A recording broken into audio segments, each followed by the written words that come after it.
In just the 2 days since Steve Jobs died, millions of people have taken inspiration in the words he left behind. But maybe none seems as appropriate right now as this. Being the richest man in the cemetery doesn't matter to me. Going to bed at night saying we've done something wonderful, that's what matters to me. And among those wonderful things that are now part of his legacy is a list of hidden secrets we can all learn from. The 7 secrets to his success. Here's Deborah Roberts. How is it that a college dropout who landed in his parents' garage, who was once kicked out of his own company, could cast such a dazzling spell, turning the inconceivable into things we can't live without? Maybe down to 61 degrees in San Francisco. What did Steve Jobs know that we don't? Folks sipping cocktails at the Edmunds Automotive website in California would sure love to know. You don't have to try to emulate Steve Jobs, but the techniques that he has honed over time are the ones that will work for anybody. Author and consultant Carmine Gallo has built a career sharing the special secrets of Steve Jobs, most gleaned from the man himself. Sometimes life's going to hit you in the head with a brick. Don't lose faith. And those who worked with him. 7 principles of success that anybody can use to be more successful, to be more innovative, to live a more inspiring life. Number 1, do what you love, no matter what it happens to be. Don't settle. As with all matters of the heart, you'll know when you find it. Now, a lot of people will look at that and say, oh, yeah, do what you love. Sure. We all hear that. But is that really the secret of success? Passion is everything. I think a lot of people embody the Steve Jobs model, but don't know that they're doing so. So Rachel Ray did what she loved. She was giving cooking classes at Macy's for nothing. She was giving free cooking classes because she loved what she did. And what did she create? 30-minute meals. Number 2, put a dent in the universe. Have the courage to follow your heart and intuition. Put a dent in the universe simply means that you have to have a big, bold, clear, concise vision. I like to say that your vision should fit in a Twitter post.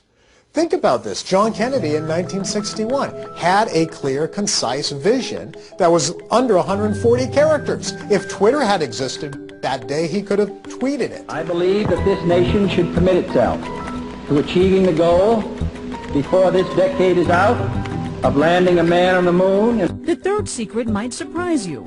The man who sold 315 million iPods believed you should say no to 1,000 things.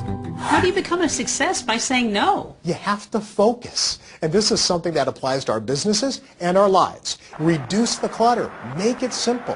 In 1997, when he returned to Apple, Apple was close to bankruptcy. He took 300 products and condensed them to 10. We've got to get the spark back with the developers. Just all about streamlining. And Jobs honed not just products, but people. Robert Pringley worked with him starting in 1977. Steve felt very strongly that he could only interface with about 6 people. And so therefore he had to concentrate at any given moment on who were the 6 most important people in his life. And if you are in the top 6, you get all my time. If you fall off, if you're number 7 or 57, I don't know you. Simplicity in everything, even down to the trademarked black turtleneck and jeans. In latter years, he decided that he would wear the same outfit every day so that he didn't have to think about it. No one had to think about it. There were no decisions. Secret number 4, kickstart your brain by doing something new, like the time Jobs took a trip to India with his college buddy Daniel Kottke. He's the one who proposed the trip. He had shaved his head.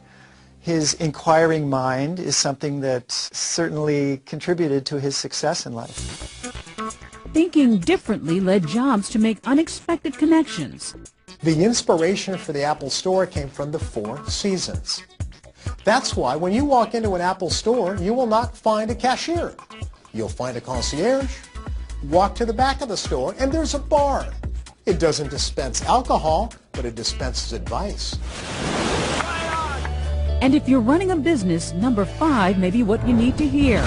Sell dreams, not products. And 6, create insanely great experiences. For Jobs, it wasn't just about selling 29 million iPads this summer, but entertaining the customer at the same time. How can I innovate at my small pizza parlor or my small store, my retail shop? Innovation means creating an experience for your customer. And one of Jobs' most important secrets, 7, master the message. He wasn't born a naturally gifted presenter. In the mid-70s, it was Steve Jobs' first live television interview. Now, this is not the real thing, though, right? You just want a picture of me now? He was visibly nervous. Because I'm deathly ill, actually, and ready to throw up at any moment, so. In 2007, he actually gave what I consider the greatest presentation I've ever seen, the introduction of the iPhone. Today, Apple is going to reinvent the phone. So how does all this relate to the rest of us? Even if you're not the head of a company, you are being judged by how well you give a presentation, how well you communicate, just to get that first job out of college, and that next job and climb the career ladder. Yet some of the genius of the Apple co-founder could be a bit sour, like Jobs' famous perfectionism and temper. He's a very demanding manager. Whatever his flaws, Steve Jobs will be known as the ultimate visionary. So don't feel bad. Steal his secrets. Most likely, he would expect that. Good artists copy, great artists steal. You may not want to change the world necessarily, but you can change your own little part of it. I think it's a good exercise. What would Steve Jobs do? It's tough. When you start asking yourself, what would Steve do? It's a high bar to reach, but it's worth reaching.